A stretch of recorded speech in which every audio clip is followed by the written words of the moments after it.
Okay, good morning, everybody. Angela Davis, honorary doctor from Pompeu Fabra University, Professor Mònica Terribas, Honorable Minister of Equality and Feminisms, Honorable Minister of Foreign Action and European Union, Rector José Juan Moreso, Rector Oriol Amat, members of the governing team, members of the university community, friends, they are all. We are thrilled to gather here today with Angela Davis, who was awarded an honorary doctorate by UPF on March 9, 2021. As you may recall, that ceremony was conducted online due to the pandemic restrictions, making today the first occasion for our honorary doctor to visit our university. Through today's event, our aim is to once again honor the remarkable figure of this esteemed politician and activist.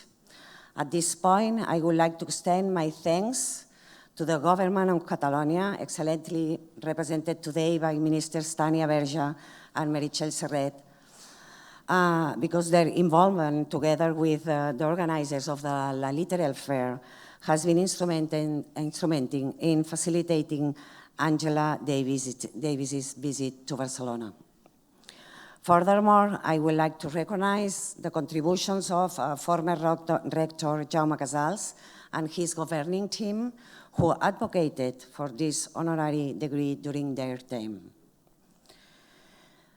3 years ago, when the Governing Council approved the awarding of the new doctorate, it did so in acknowledgement of Ms. Davis's profound analysis of the interplay between gender, race, and social class, as well as her active advocacy for civil rights, justice, equality, and freedom of all individuals.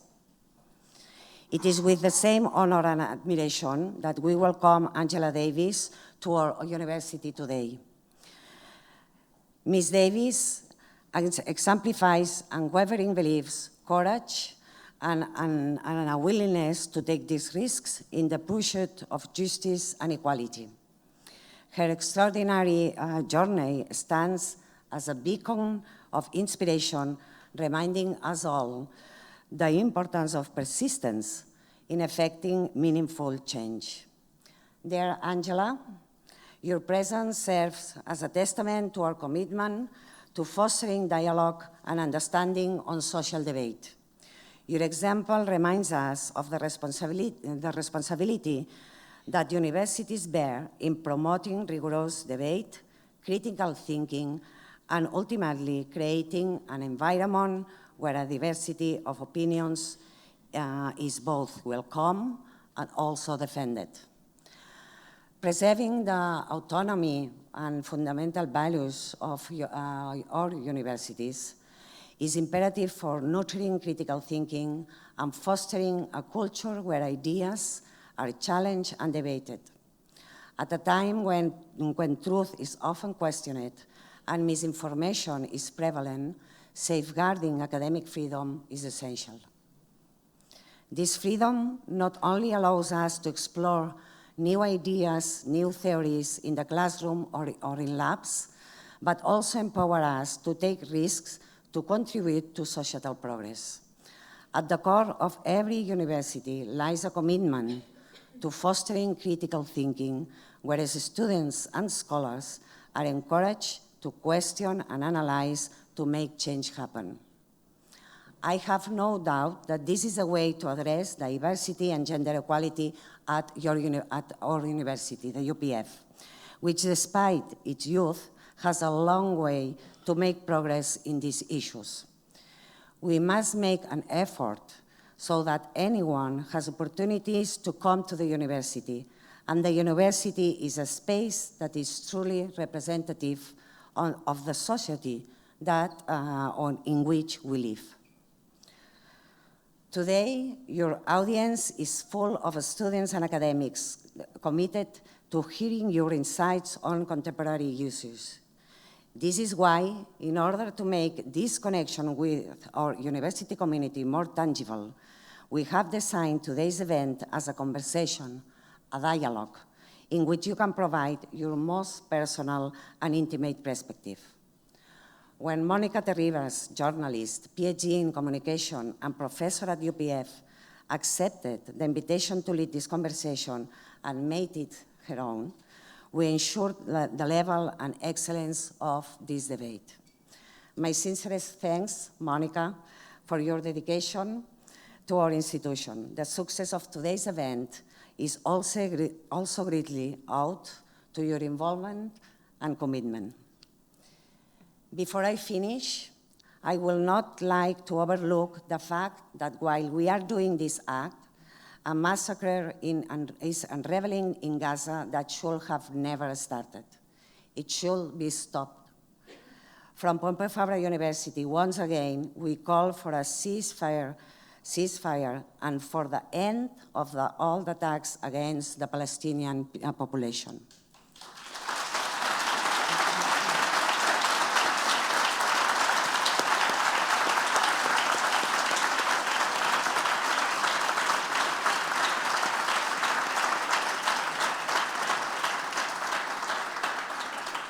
And now, I hope you all enjoy the conversation, whether you are present here or following us by streaming for your office or at home, or one of the rooms we have arranged.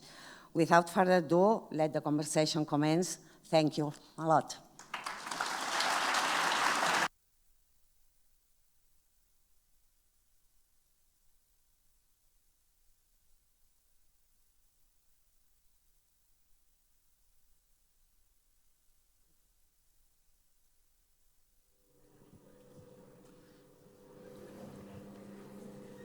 Magnífica rectora, rectors, comunitat acadèmica, honorables conselleres, comunitat acadèmica de la Pompeu Fabra.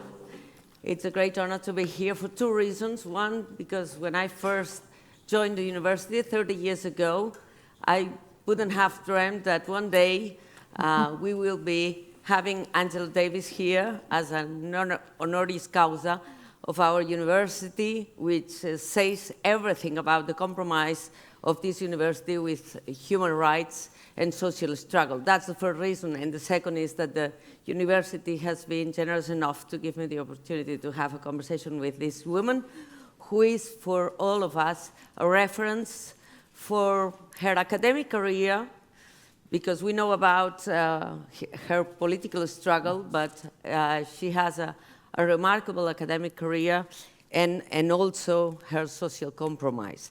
Angela Davis is a political activist, as you all know. Since 2008, she is a distinguished professor emerita at the History of Consciousness Department at the University of California in Santa Cruz. She is considered one of the foremost figures in the struggle for human rights, as the rector said.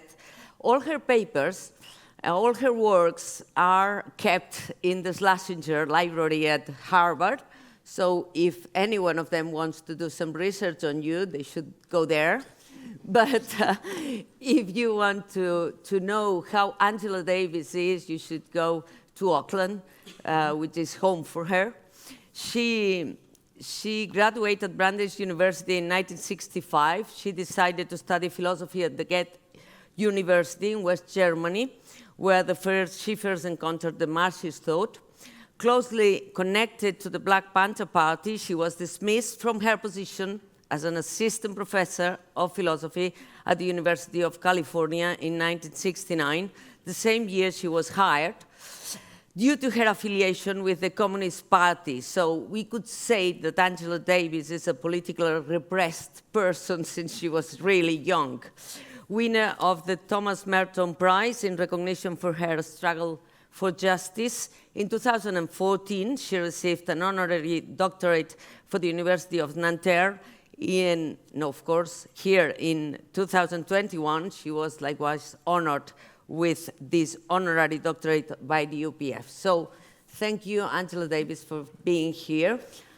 We were speaking and saying we couldn't start otherwise than talking about Palestine, because just tonight, in a refugee camp, we've seen people burning, and I want to know, because the demands of these students all over the world, here as well in Catalonia, are asking to cut ties with Israeli academic universities. They are asking the ceasefire, of course.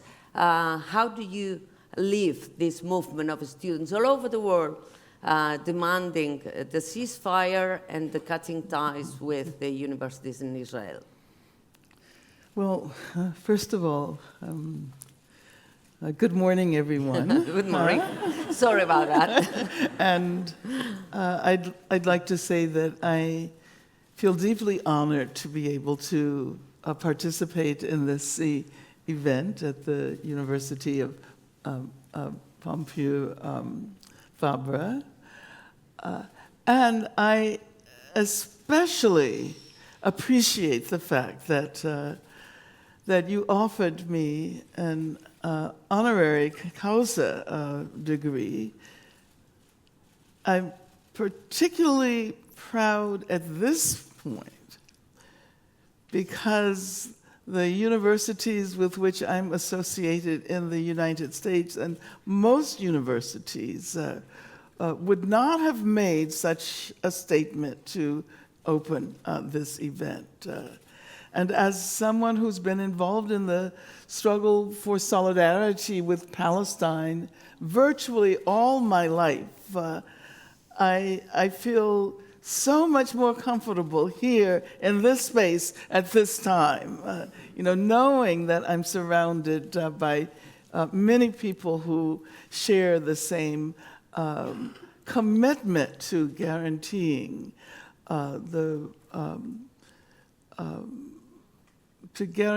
the fact that the genocide that is underway now in Gaza comes to an end. So thank you all very much. I feel very happy and very proud to be among you this morning.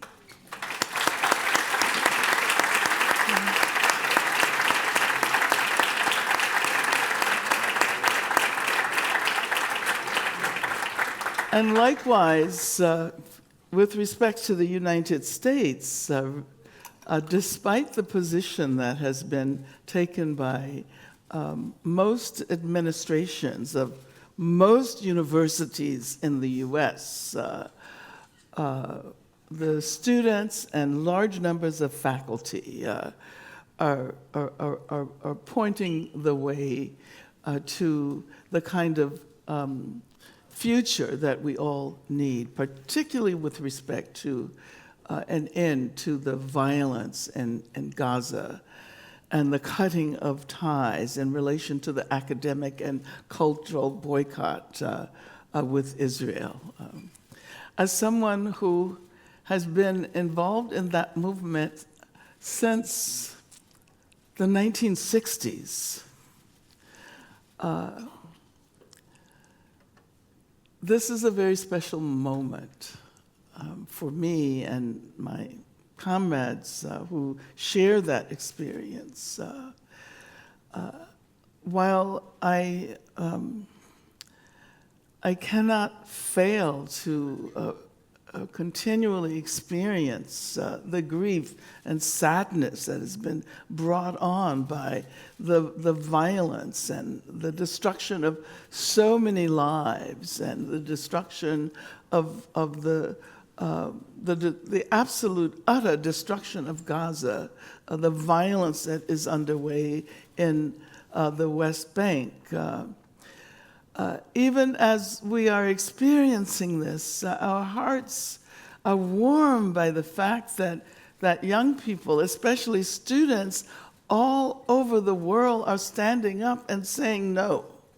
And I'm particularly proud of students in the United States who are not congratulated by officials for taking that position, but rather are often characterized in ways that recall the McCarthy era in the U.S. There are those who have followed the Israeli government's characterization of the students who are trying to carve out a path for freedom within the universities, being compared to the Nazi riots in the 1930s. And I think that is just, that is so sad. But it also gives us a sense of what we have to do if we want a better future. And I think this is the best place at this particular moment to be, where Spain has just recently recognized Palestine. It's another question about the nature of the nation state. That is a conversation that should be unfolding at universities. Whether the future of humanity is dependent on the survival of this obsolete institution that we call the nation state. Which is not very old. It has not been around for very long, but somehow or another, we tend to assume that the nation state will be the eternal way in which humans organize their social and political interactions. Yes, talking about that, we were thinking decades ago, we thought that the United Nations could be something that overcome the whole territorial and conflictual trouble around the world. And the fact is that it's not working properly. Norwegian, Ireland, Spain are going to recognize Palestine. They are doing it, but not the rest of the community and not the rest of the international community. What should change to make things work at a transnational level? What do you think that is would be good to happen at this United Nations Forum? Is there something to do with it, or is nothing that we can do? Well, that's a complicated question, and I appreciate the role that the United Nations has played in terms of the defense of human rights. But we're in a university, and our role is to critically interrogate everything. Yeah.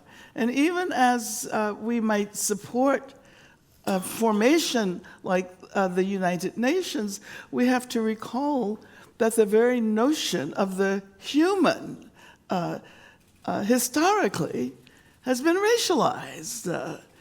And so what we assume is universal is in so many ways, particularly because of the ascendancy of racial capitalism, that it is a very particular, and what we consider to be democracy.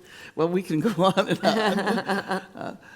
But I'm simply suggesting that we cannot uncritically rely on any given formation, but we have to be critical of the very notions of democracy, even as we attempt to utilize them, even as we attempt to utilize the instruments that have emerged out of the United Nations, we question the formation at the same time.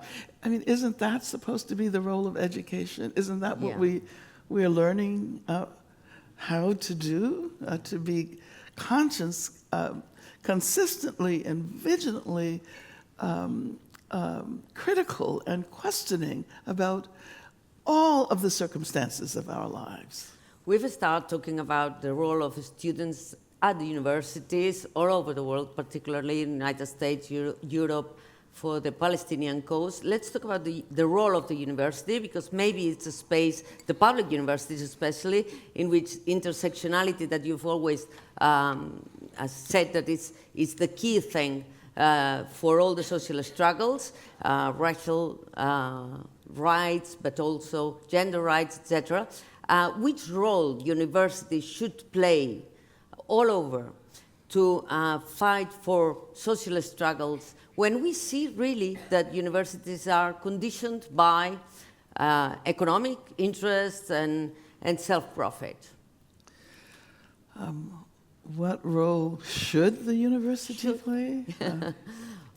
Well, you know, universities are sites for the production of knowledge. And I don't think we understand the implications of producing knowledge if we do not recognize that knowledge is useless if it does not allow us to create better lives for ever larger numbers of people. You know, after all, in all of the fields and disciplines and interdisciplinary formations that we utilize in order to generate knowledge, isn't it in order to assure that there's perhaps something called progress that we help to generate? And what we have not discussed in the, I don't know however long we've been talking thus far, is the part played by capitalism. Yeah. And I think that that is an absolutely essential element of any conversation. You know, why are universities, especially in the U.S., beginning to assume the form of capitalist corporations? You know, why is the role of the university president to raise money and to attract those who will bring funds into? Of course, you need the means with which to engage in this work, but losing sight of the actual role of the production of knowledge is, it's very sad. And looking at, I mean, it's wonderful. Thank you so much. I want to say thank you so much to the rector of this university, because I have been very embarrassed and very sad about the role that many university chancellors and presidents in the United States have been playing during this period. Yes, because of course the scenario in the United States in terms of public universities, private universities, is so different from the Europe, and but even the public universities, follow the path created by the private universities. But it's not only the fact that we produce knowledge, but the way we involve this knowledge in civil society, when we do our job within the university and outside the university, which is the role of the intellectuals, the academics. They should get more involved in social life. Well, they're already produced by, social life. I mean, It's impossible to imagine a human who is not produced and reproduced by social and economic and political conditions. And at the same time, the individualism that is often encouraged, even by universities, militates against the sense of community that I think ought to be at the core of any effort to produce progress in the world. And of course, in recent years, even the way in which researchers, intellectuals are encouraged to imagine themselves as solitary writers and thinkers and researchers, which causes them to forget that all of this knowledge has been collectively produced and ought to be used for the collective betterment, not only of humans, but of the entire planet and all forms of life that constitute this planet. You were talking about individualism, and certainly the capitalism, one of the success of capitalism is that has made a society in which every time more individualistic the approach that people have. And we've started talking about students organizing themselves to cut ties with Israel and so and so, but capitalism is really working hard to stop this sort of social struggle. Do you think that it will be a time in which it would be really difficult to fight in social struggle because of this individualism? Well, I don't know if I've, in my decades on this planet, I don't know if I've ever experienced a period in which ideologies of acquisitive individualism have been more powerful than they are now. And as a matter of fact, I think one of the primary efforts of the university should be to counteract that individualism and to encourage people to think in a more capacious way.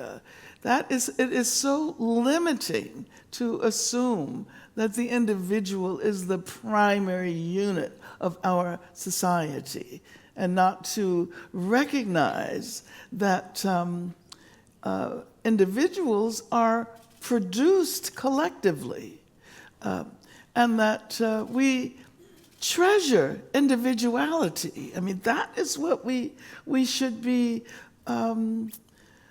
encouraging people to cultivate.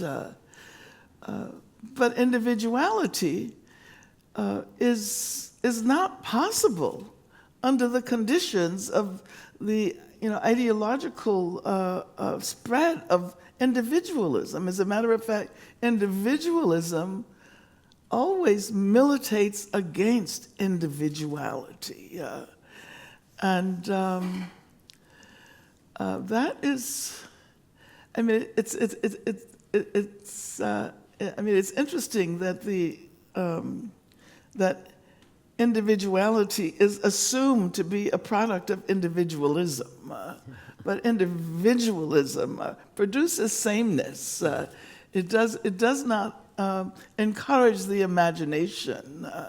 And what we need, especially during a period like this, are thinkers and artists, intellectuals, workers who engage in the collective process of imagination. I always like to point out that we fixate on who is going to be the representative of the state, who is going to be president, assuming that really will have an impact on how the world changes.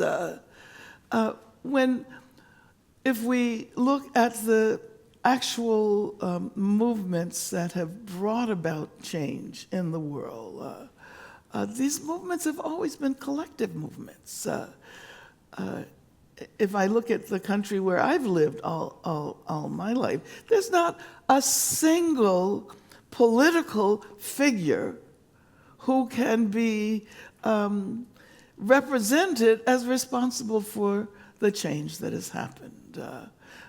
The title of this conversation is about civil rights, and I would like us to broaden that, because civil rights is a relatively narrow concept. It's about rights within a particular political context in relation to the state. Whereas those who were struggling in the 1960s and the 1950s and before characterized their struggle as a struggle for freedom. Beyond civil rights, a struggle for political freedom, a struggle for economic freedom especially, a struggle for social freedom, a struggle for aesthetic freedom. And it was only but I would say, but at the same time, it was only because vast numbers of people, ordinary people, people whose names we do not even know because they've not been registered by the historians, who engaged in the practice of collectively imagining a future without racial segregation, a future in which everyone has access to education, and that was why conditions changed in the U.S. Not because Abraham Lincoln, who did not free the slaves, not because of Kennedy or Johnson or any of those figures whose names we know, but because of ordinary people. And I always like to point out that the event that launched what we know as the Civil Rights Movement was the boycott in Montgomery in 1955. It was the boycott of buses. And who were those who engaged in that boycott? It was Black people.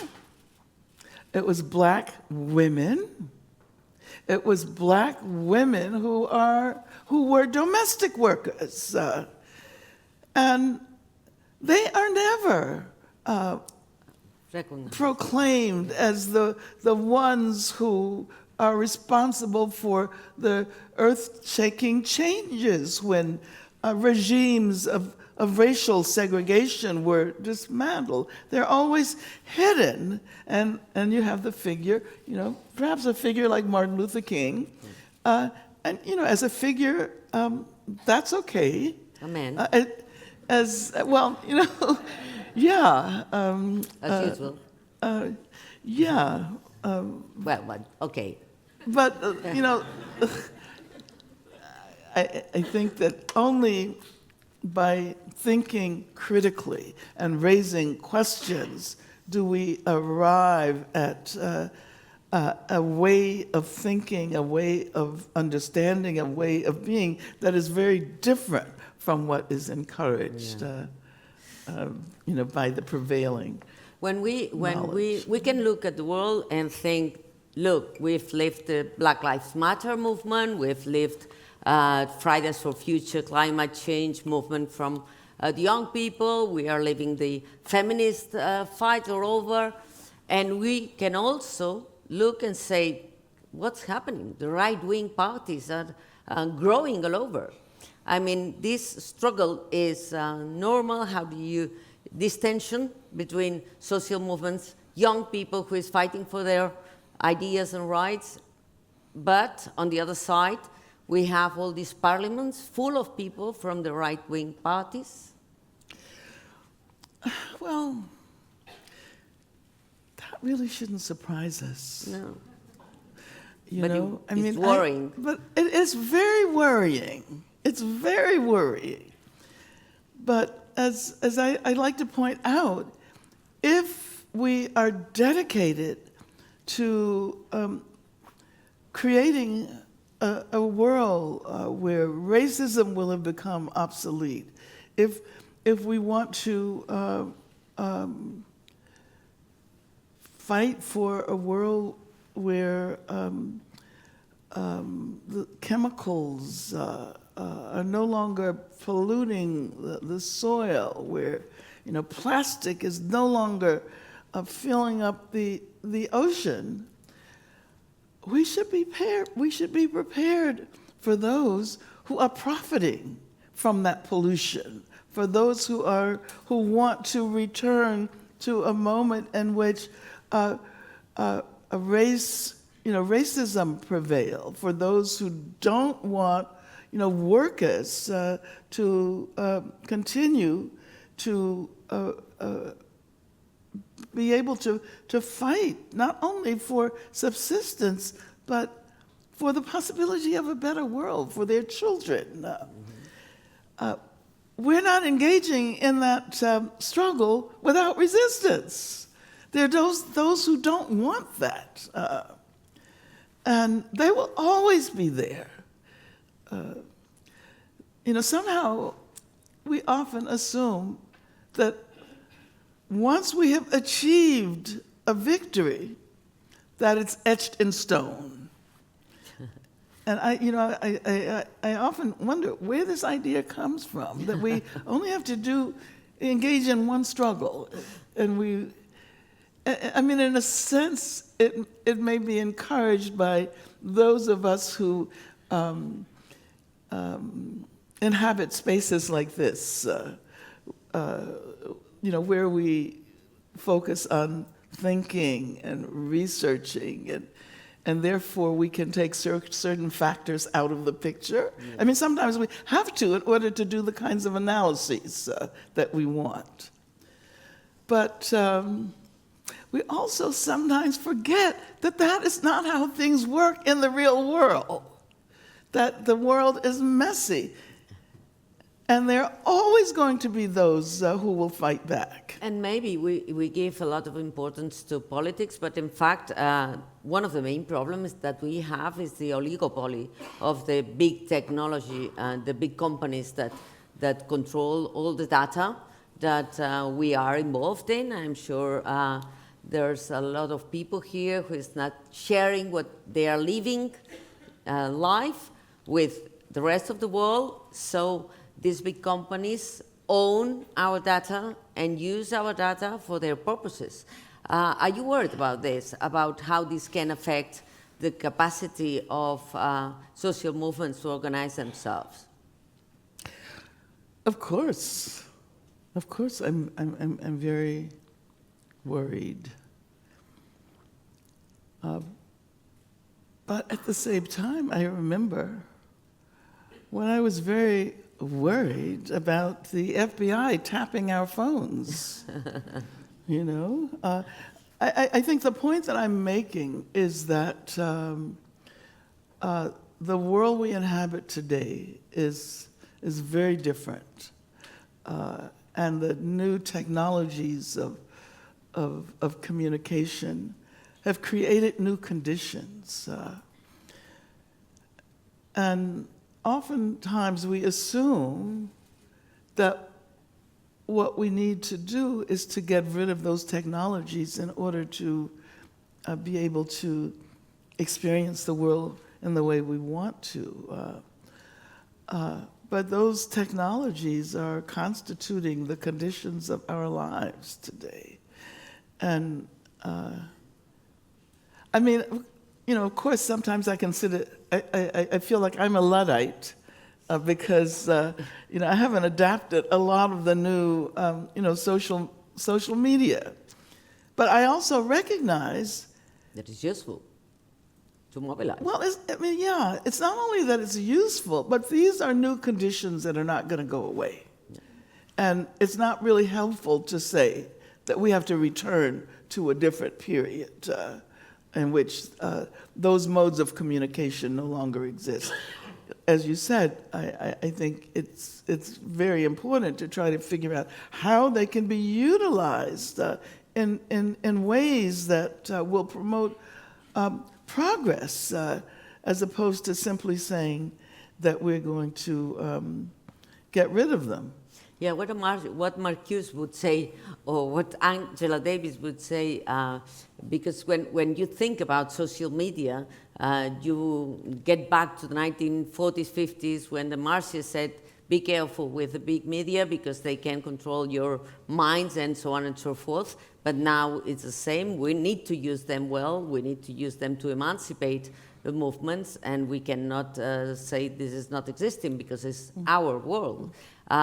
So what's the middle point for denouncing that these big companies should be under control in order to preserve this capacity, this emancipation capacity for us?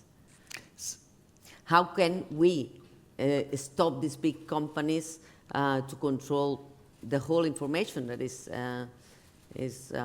going on? Okay, you've been posing questions that make me realize that the answers would always exceed the boundaries of the existing, capitalists. Yeah. So, I mean, we can't seriously engage in those kinds of discussions without also talking about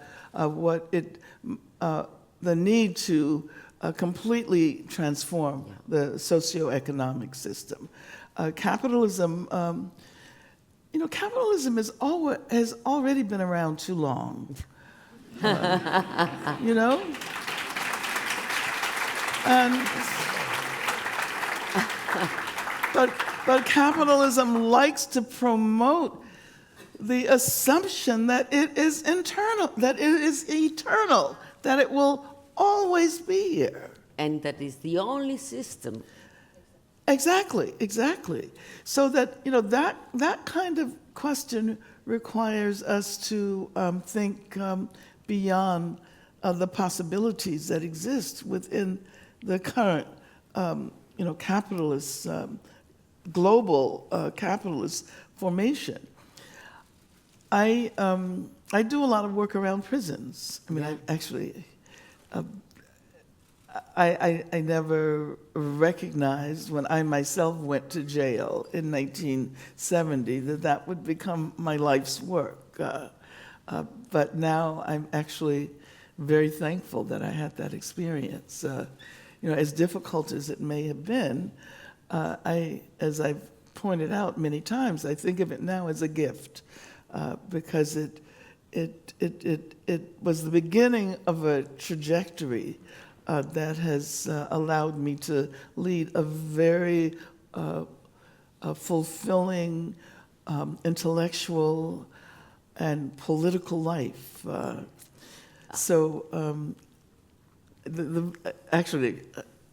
point that I was making is that there are many of us who call for abolition of jails and prisons and detention facilities and the police and other institutions. But at the same time, we recognize that it's not an abstract call, for the end of the end of these places of incarceration or these repressive institutions of violence. But it's also a call to end capitalism, because we can't really imagine a world that no longer needs to rely on these repressive and racist and heteropatriarchal institutions under conditions of capitalism. But now that you have 30 years of experience since then, or more than that. I think it's more like 60 years, 50 to 60 years. Thank you very much, though. Angela Davis spent 16 months in jail, and after that, a long period, developing this thought and being a reference throughout the world about the evolution of prisons. But you've seen an evolution on that. You've seen an evolution. Yeah. Oh, in which sense? Absolutely.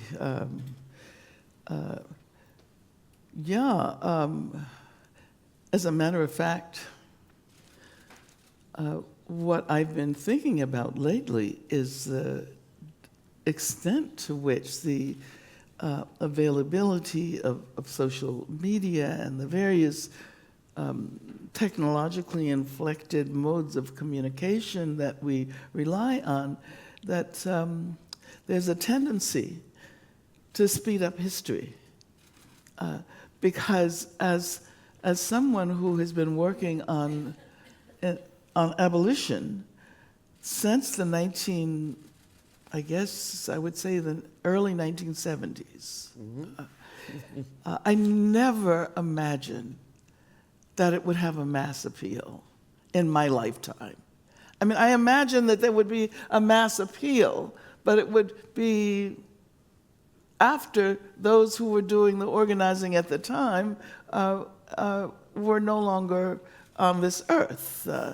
So we acquired ways of talking about the work that we were doing in relation to passing on the knowledge to coming generations. And in the 2020s, with what happened during the pandemic in relation to the kind of conjuncture that produced a mass understanding of structural racism, which a lot of us have been talking about for decades and decades, that, suddenly there was public discourse About it. yeah, and that I had never in my wildest imagination assumed that I would get to experience that. And it happens the same with feminist revolution, with this fact that it is in the agenda, so this is something is discussing, it's structural in the minds of everyone, the role that women and they should play, even if all the leaders around the world are men, but just an accident. Well, we see, first of all, I don't necessarily see feminism as exclusively focused on gender. No. And I don't see gender as exclusively expressing women and men, because, one of the things that has happened in the course of struggle is that we've become aware of the capacious meaning of gender. It's not a binary structure. Of course. And that's what should be really exciting for people who are in an institution like this focused on learning, that there are many things that we learn in the process of struggle that might not otherwise be available, simply through the kind of research that is encouraged at universities. The impact of trans movements has been vast. And I always like to point out that the implications go beyond issues of gender. They have to do with how we contest that which is considered normal, that which is often considered the very foundation of our knowledge. How do we question and contest that? And we've seen that happen through movements relating to issues of gender, and especially trans movements. Something that is often referred to, I like to refer to it as the epistemology of praxis, that there are certain things that are only available to us as knowledge in the process of engaging in practices that attempt to expand our notion of freedom. Talking about freedom, once I read that Angela Davis was reflecting on the words of Toni Morrison, saying that freedom is the fight for the freedom of others. And this freedom of the others is what makes sense into your life. You've been fighting for the freedoms in many social struggles during your life, and we do as well. But this feeling that history is something we have to learn how to look back and say, we've walked a bit, we need to walk a bit farther. We are impatient, and the university students are, maybe they should be always, but we need to sort of think we should be quick to get what we want, but we should acknowledge that the path is not that short. How can we balance these two feelings? Mm-hmm, mm-hmm. Well, first of all, the question of freedom. And yeah, I like to use Toni Morrison's formulation. Toni Morrison was a very close friend of mine. She edited my books, and I miss her since her death in 2019, and like to evoke her whenever possible. And she said during I think it was a commencement address at Barnard, I believe, that freedom is always about struggling for freedom of the others. Freedom is not an individual phenomenon. This goes back to our conversation about individuals. It's impossible to imagine freedom except as a collective phenomenon. And so she said the function of freedom is to fight for the freedom of others. And I think that what we've been talking about today, Palestine, we cannot experience freedom ourselves without also engaging in the struggle for freedom for others. And at this point, the freedom of the Palestinian people is what is motivating so many people around the world to stand up and fight. And that, of course, expands freedom for everyone. So it's yeah, thank you for raising Toni Morrison. Now, the question about the tension between patience and urgency.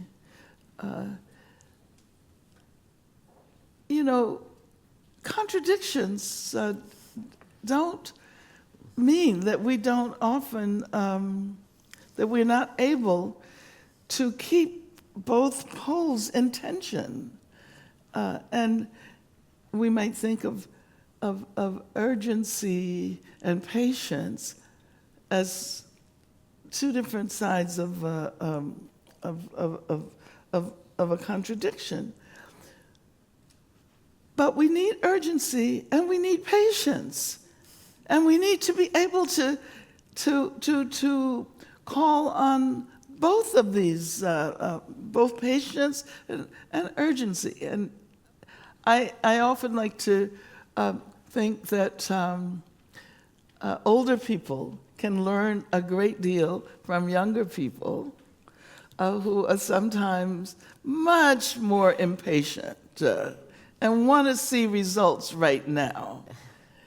And I think that's good. We need that sense of urgency. We would not be as aware as we are about the climate crisis if it were not for young people insisting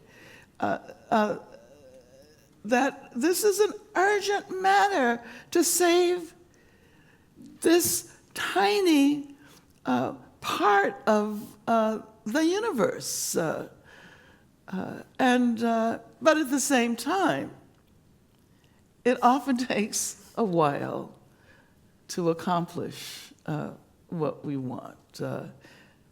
And the results often are not immediate. So, I like to, I was talking day before yesterday at the Literal. At the literal fair, book fair, and was pointing out that I've really appreciated growing older. And a lot of people don't like to get old because there's the way in which youth is always considered the core of the human.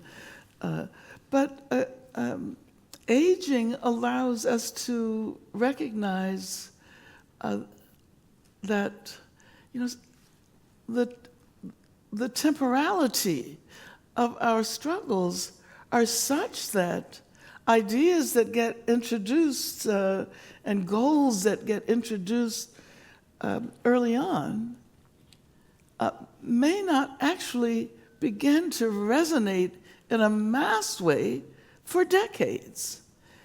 and those of us who are older can actually witness that. Yeah. And that is what we have to offer to young people,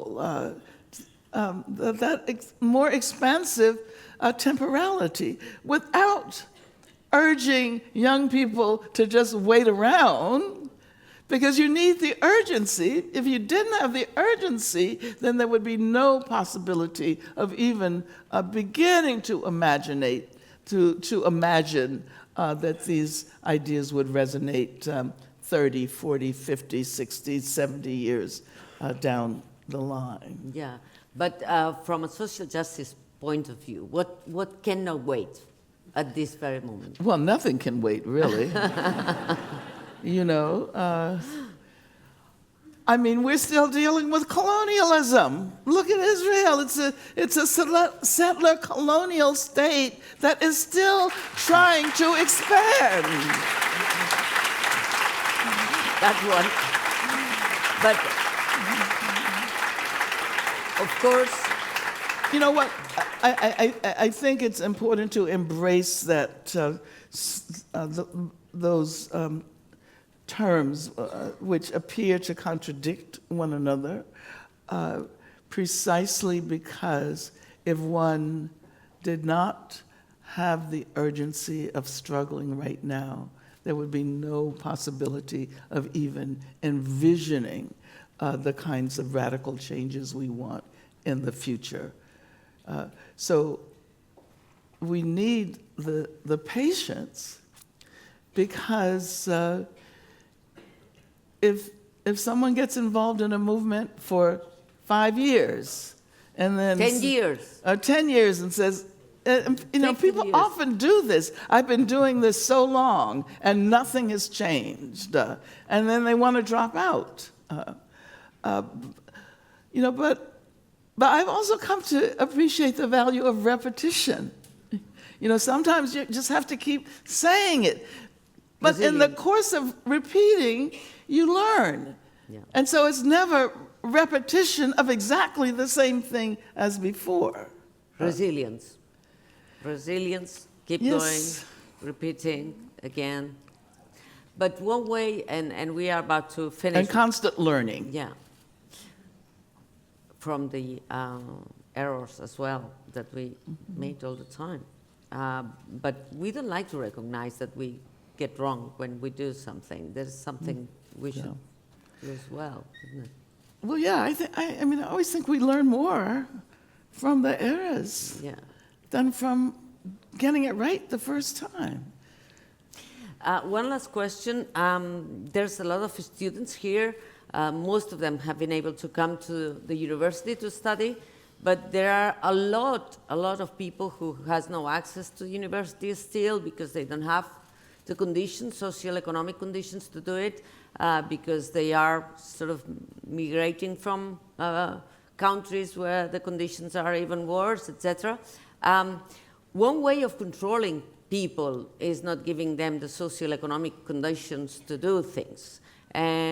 And the young people who is here think that they will be precarious, they will have no good conditions for work, they will be in their 30s at home because they don't have the chance to buy or have their own places. What message do you give to them? Because capitalism is the cause of that, of course, but they need hope as well. Well, you know, I being here in Spain, I've been reflecting on the fact that when I was in graduate school in the 1960s in Germany, there were vast numbers of Spanish workers who were the immigrants in Germany and who were the targets of the kind of racism that you see today being inflicted on those who come from Morocco, Africa, yeah, Northern Africa. South Africa, yeah. And I use the term racial capitalism because we often think about racism and capitalism as two entirely different forces. But capitalism has always been racial capitalism. And the capitalism we experience today would have never been possible without colonialism, without slavery. And so now we are witnessing the consequences of developments that began hundreds of years ago. And Europe seems, and when I say Europe, I'm talking about those who are in control of the governments and the economies and the discourses and the ideologies that circulate here. Look at black people and brown people coming into Europe as an alien force that has nothing to do with what Europe actually produced. And I mean, it's...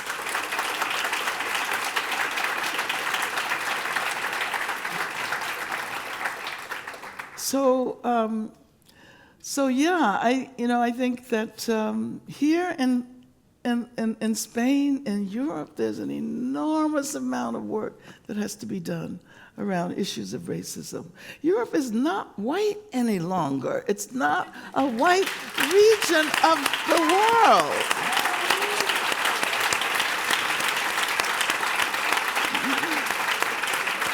And, I've spent a lot of time in France over the years. I went as a student of French literature when I was very young, and I really fell in love with French culture and French literature and the French representations of democracy. If freedom wasn't available to us in the U.S. as black people, especially in the South, then it certainly was to be discovered in France. But I have to say that very quickly, my first trip to France, I encountered the Algerian Revolution. So I always say I went to France in search of freedom, and I found the Algerian Revolution instead. I found internationalism.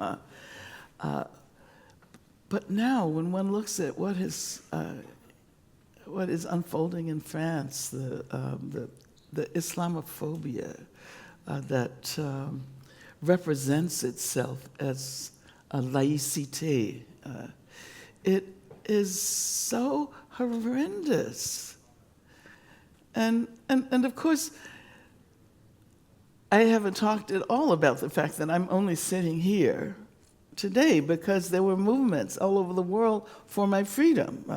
And some of the largest demonstrations took place in France. And I was embraced by people in France who represented themselves as anti-racist, as anti-repressive. But as it turned out, racism for France was always over there. It was in South Africa, it was in the US. And France cannot come to grips with the degree to which racism has infected a culture which many continue to assume is the culture of democracy. And they don't even want to have, vast numbers of people in France don't even want to have a black woman popular singer, Aya Nakamura, representing France in the Olympics because of the fact that she speaks a French that is inflected differently, that is not your class, but all languages develop and grow. And I think, you here in Spain are aware of the the value of languages and the value of changing languages, how Catalan itself has changed over the decades. It's not the same Catalan as people spoke in the Middle Ages. Of course. But anyway, this is the beginning of another conversation.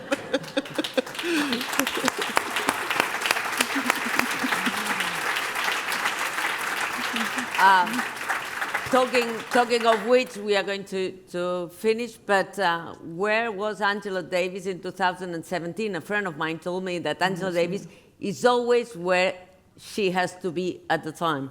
And she was here in 2017, precisely the day the parliament was proclaiming the independence of Catalonia. Yes.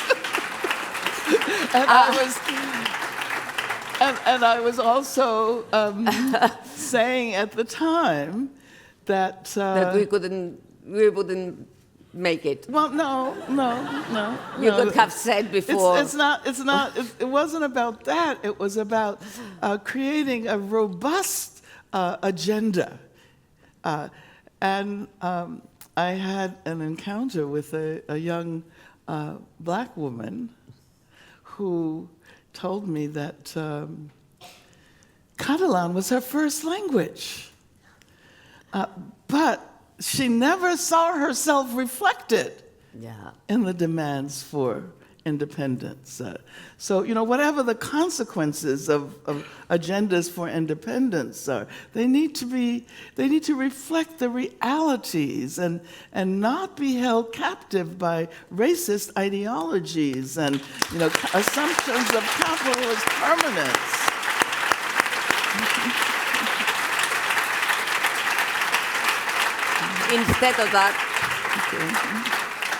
Instead of that, unfortunately, the last elections are giving us the bad news that we have as well, the right-wing thought in the independentist movement. So, but that's another matter. We are finishing because they are killing me from there. So thank you very much, Angela Davis. It was a great pleasure. Thank you very much for your generosity. Thank you.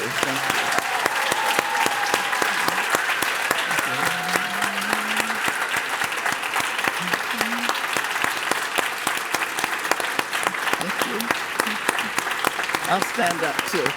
Thank you.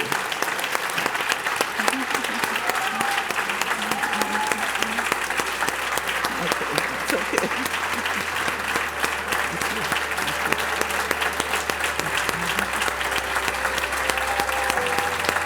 And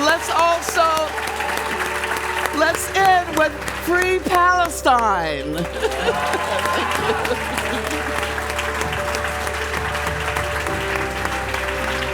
So I go this way. Thank you.